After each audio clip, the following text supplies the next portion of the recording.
Nais po namin ilingin sa mga pasahero na makinig at manood ng may.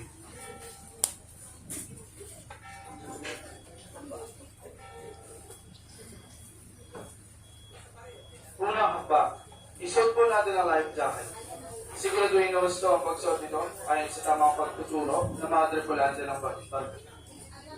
Sa mga crew sa akomodasyon, paki-assist po ng ating mga pasahero sa tamang pagsuot nito. Ikalawang hakbang, hilangin ang tali sa ibaba at iikot ang dalawang tali na magkasaluhan sa ating libay. Ibalik ang tali sa harapan at itali ito ng mahigpit ng naaayon sa iyo.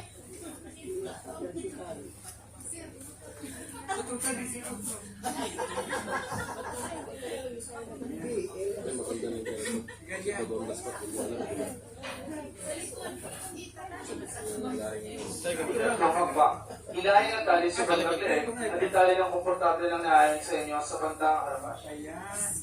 Siguraduhin po na nakakata ang kwelyo ng life jacket.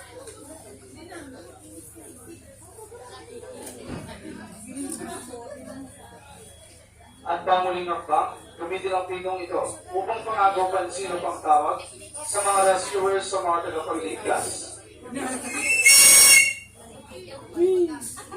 Alam na kung paraan sa pagtalon sa dagat na suot ng life jacket.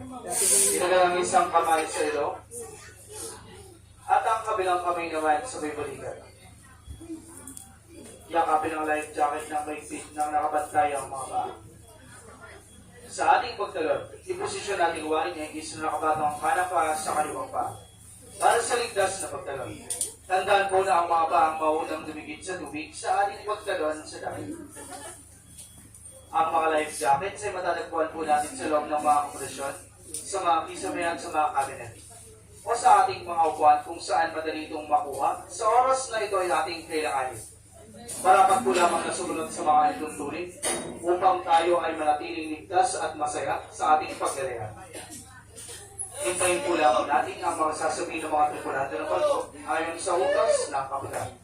Tandaan po lamang natin na sa oras ng kagipitan ay huwag po tayong magpapay. Sa ngalan po ng Maritime Industry Authority, Philippine Coast Guard, at sa buong pamilya ng Regina Shipping Lines Incorporated, kami po ay lubos na nagpapasalamat sa naging bahagi ninyo sa araw nito. Maraming salamat po at maligayang paglalayag kasama ang MV Regina, Calixta Siglo.